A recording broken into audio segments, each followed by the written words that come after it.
Hi, I'm Eve Fisher, and I'm a real estate agent in San Francisco. Today, we'll be talking about part 4 of the home buying process, the escrow process.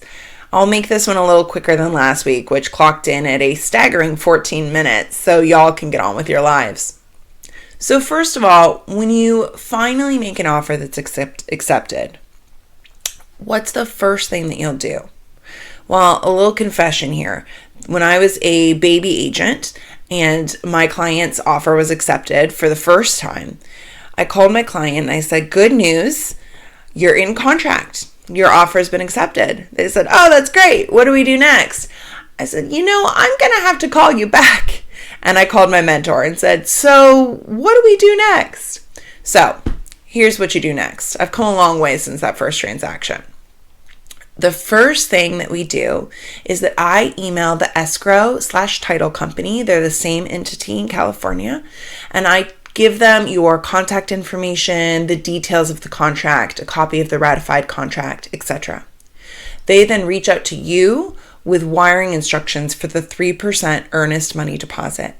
Because of the sophistication of wire fraud, we recommend that you call the title company from a number you find independently and confirm those wire instructions. So once you've wired the 3%, then we talk about removing contingencies and the lending process. So if you have an inspection contingency, for example, you'll go to work hiring an inspector who will come and perform the inspection that you have put on an inspection contingency for.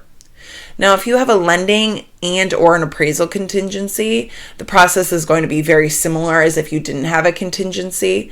Your lender is going to order the appraisal, which hopefully will be scheduled in a timely fashion.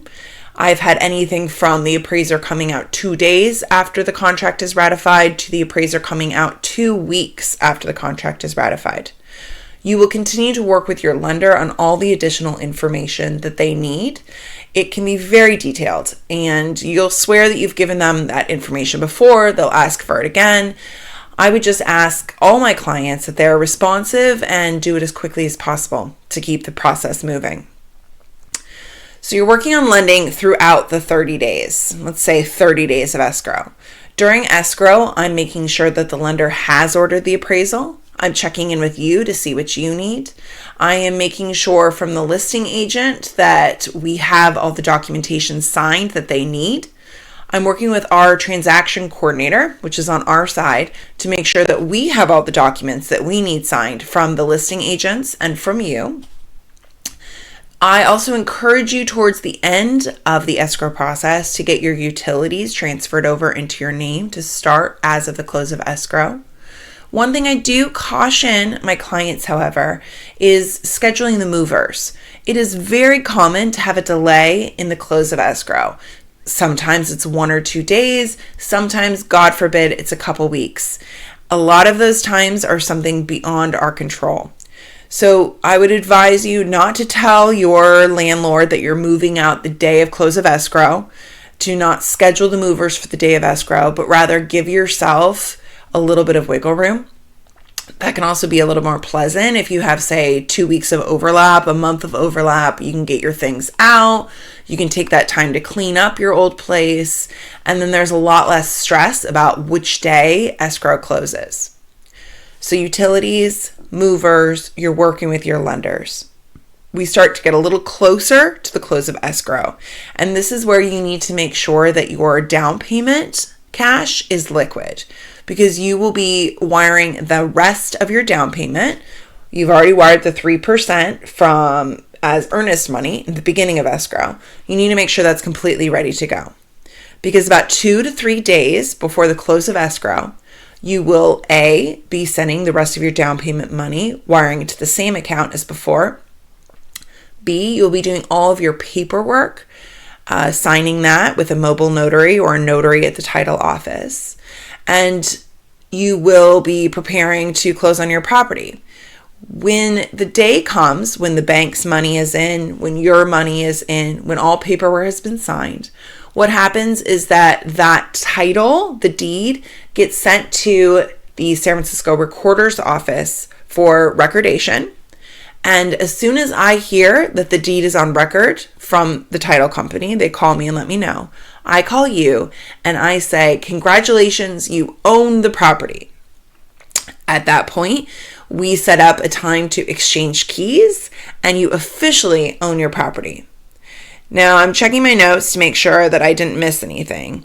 And I did want to note that some people during escrow like to think about what improvements they can make. And potentially they like to call contractors to check availability. They like to talk to the planning department. But I will caution you that if you have a no inspection contingency, if you've waived that contingency, the sellers are under no obligation, save the one final walkthrough a few days before the close of escrow, to let you into the property to do those sort of investigations. So keep that in mind, that you may not be able to get as thorough of a walkthrough as you'd like if you do not have that inspection contingency. That includes measuring for furniture, etc. That is basically the escrow process. It's 25 to 30 days generally, where title is working on making sure the title is clean to the property.